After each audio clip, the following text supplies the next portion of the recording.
Hola, mi nombre es Lorenzo Daniel Chaparro Galarza, estudio medicina, estoy en primer semestre y el día de hoy voy a explicar el concepto de leucemia.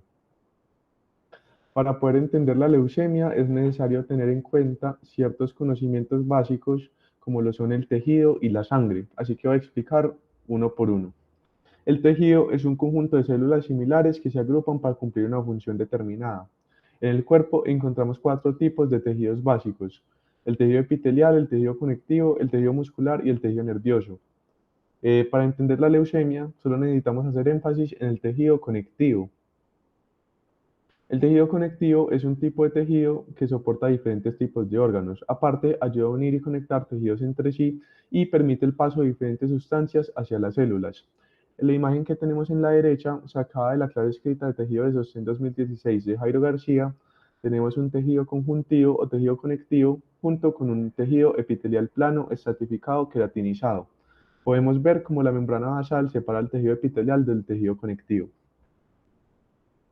Ahora vamos a hablar del tejido conectivo especial, el cual es importante tenerlo en cuenta ya que la sangre se clasifica como tejido conectivo especial. La sangre es un tejido conectivo especial compuesto por elementos formes y una matriz extracelular conocida como plasma. La sangre cumple las siguientes funciones: transporte de sustancias, regular la temperatura corporal y vía de migración de células sanguíneas. En la imagen que tenemos hacia la derecha tenemos el tejido conectivo sanguíneo y a continuación vamos a hablar sobre los componentes que conforman la sangre. Empezando por el plasma. El plasma compone el 55% de toda la sangre del cuerpo y está compuesta de agua en un 92%, proteínas plasmáticas en un 7% y otros solutos como lo son las albuminas, las globulinas, los fibrinógenos, las proteínas regulatorias, los electrolitos, entre otras, que son el 1% del plasma. También tenemos el buffy coat, que compone los leucocitos, que es el 1% de toda la sangre del cuerpo, y tenemos los eritrocitos o las células rojas de la sangre que componen el 45% de toda la sangre del cuerpo. Los eritrocitos son los que le dan el color rojo tan característico a la sangre. Ahora continuamos con los elementos formes de la sangre, donde encontramos eritrocitos, leucocitos y plaquetas. A diferencia de los eritrocitos y las plaquetas, los leucocitos tienen clasificación y se clasifican según tengan gránulos de secreción regulada o no. Los que no los tienen se llaman agranulocitos y son los linfocitos y los monocitos. Y los que sí tienen gránulos de secreción regulada son los eosinófilos, basófilos y neutrófilos, y se les considera granulocitos. Estos son ejemplos de todas las células que componen la sangre del cuerpo humano. Ahora vamos a hablar de la hematopoiesis, que es un concepto muy importante a tener en cuenta a la hora de entender la leucemia. La hematopoiesis es el proceso para crear células sanguíneas. Ocurre en el tejido mieloide, también conocido como la médula ósea. Como podemos ver en la imagen, eh, podemos observar que la médula ósea se encuentra adentro del hueso. Para entender también la hematopoiesis es necesario tener en cuenta los conceptos de estroma y parénquima. El estroma es una parte del tejido conectivo que tiene función estructural y da soporte en el órgano, mientras que el parénquima es la parte funcional del órgano y del tejido. Teniendo esos conceptos claros, podemos hacer énfasis en la estructura de la médula ósea. Podemos ver que está compuesta de una arteria nutricia, unas arterias radiales, un capilar cortical, unos sinusoides venosos, una vena central y una vena emisaria. Si hacemos un acercamiento en la estructura de la médula ósea, vamos a encontrar su estroma, el cual está compuesto principalmente por sinusoides, por macrófagos, por fibras reticulares, por células mesenquimáticas y por células reticulares. Esa es la parte estructural. Ahora hacemos énfasis en el parénquima, el cual tiene la característica principal de tener a la célula madre sanguínea. En el parénquima se produce en todos los eritrocitos y todos los leucocitos. Aquí es donde maduran y se crean. Ahora vamos a hablar sobre los leucocitos. Los leucocitos atacan sustancias o agentes nocivos que presentan un peligro para el cuerpo. Pueden colaborar entre ellas y regularse también entre ellas. Cada uno se activa según el atacante y la situación específica. Por ejemplo, los neutrófilos se activan con bacterias, los linfocitos T se activan cuando hay virus o células cancerógenas y entre otros ejemplos. En leucocitos hay de 4.000 a 11.000 por microlitro en el cuerpo. En la imagen que tenemos hacia la derecha podemos ver leucocitos completamente madurados. La característica de los leucocitos es que en la médula ósea empiezan teniendo un núcleo esférico y a medida que van madurando y van haciendo mitosis, sus núcleos se van lobulando y van apareciendo los gránulos tan específicos de los leucocitos. Hablando de gránulos, es necesario tener en cuenta que hay tres tipos de gránulos: los gránulos primarios o azurófilos, los secundarios y los terciarios.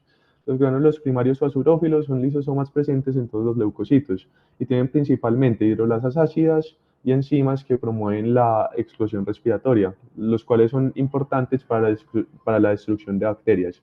También tenemos los gránulos secundarios específicos, que son gránulos de secreción regulada presentes solamente en los leucocitos granulares, y los terciarios, que solo están presentes en los neutrófilos. Aquí tenemos la ontología de todas las células de la sangre.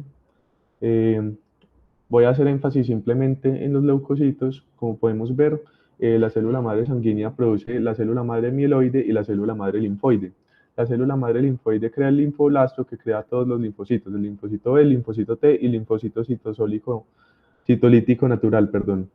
Y la célula madre mieloide, aparte de producir glóbulos rojos y plaquetas, crea el mieloblasto, que crea los granulocitos, los basófilos, los neutrófilos y los eosinófilos. Acá tenemos una imagen más completa de la ontología de todas las células sanguíneas. Para resaltar, se puede decir que la célula madre también crea el megacariocito, el cual es el que produce las plaquetas. Ahora que pudimos ver todos los conceptos básicos de la sangre y del tejido, podemos entender la leucemia, la cual es la familia de cánceres que afectan la sangre y se caracterizan por una proliferación desmedida de los glóbulos blancos o leucocitos. En la imagen podemos ver cómo la sangre normal tiene gran cantidad de eritrocitos y poca cantidad de leucocitos. Sin embargo, en la leucemia se puede ver que hay mucha cantidad de leucocitos y casi no hay eritrocitos, lo cual no es sano para el cuerpo.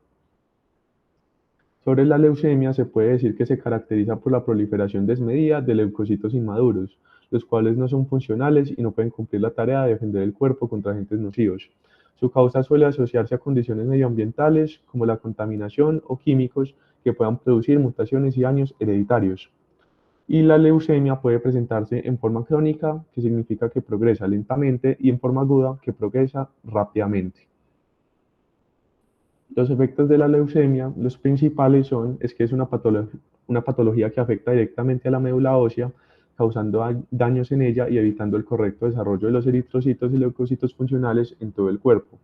Ya que no hay leucocitos funcionales en el cuerpo, esto causa una deficiencia inmunológica. ¿Por qué? Porque todos los leucocitos producidos por la leucemia no están maduros, así que no pueden cumplir la función de defender el cuerpo. Como hay gran cantidad de estos y poca cantidad de leucocitos funcionales, el cuerpo no va a tener ningún organismo o ninguna célula que lo pueda defender de agentes nocivos o infecciosos. Aparte, su acumulación puede generar daños en algunos órganos como los riñones, los pulmones y el hígado. Ahora vamos a hablar de las células madre, que es un concepto que voy a explicar más adelante cómo se relaciona con la leucemia. La célula madre, también conocida como la stem cell, tiene la capacidad de autorregenerarse y de producir otras células madre. No hace tanta mitosis para evitar el daño genético. Cuando hace mitosis, lo hace con un receptor que se llama el c-KIT, que hace que pues, lo estimula a hacer mitosis. Y aparte contiene una proteína llamada CD34, que la diferencia de las demás células del cuerpo y le da funciones específicas. Aquí podemos ver cómo la célula madre o la stem cell es la precursora de todas las células sanguíneas del cuerpo. Ahora, ¿cómo se relaciona las células madre con la leucemia? Básicamente, cuando se presenta leucemia, una de las alternativas para la quimioterapia de la leucemia es el trasplante de la médula ósea y hacer una proliferación de células madre para poder hacer un buen funcionamiento del cuerpo. Entonces, ¿cómo funciona esto? Las células madre pueden ser extraídas directamente de la médula ósea y se utiliza un factor llamado el GCSF para promover su multiplicación, lo que hace que se puedan crear nuevos eritrocitos y leucocitos funcionales. Aparte, la célula madre también se puede extraer desde la sangre periférica. ¿Cómo funciona esto? Cuando las células madre han migrado a la sangre periférica, se pueden extraer utilizando el mismo factor G, C, S, F para aumentar su cantidad y aparte produce ciertos componentes que eliminan las proteínas que anclan la célula madre a la médula ósea. Esto hace que haya gran cantidad de células madre en la sangre periférica y sea más fácil de extraer.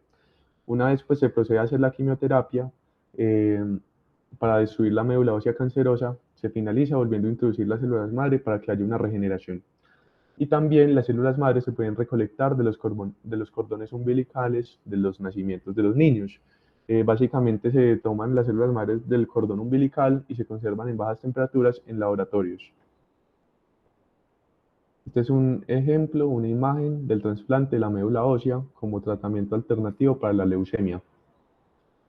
Y bueno, esa fue la presentación, esta es la bibliografía, destaco la histología de Roche, en donde también se encuentra el documento de células madre y otros videos que se utilizaron para inspiración de este propio video. Espero que hayan entendido, muchas gracias por la atención.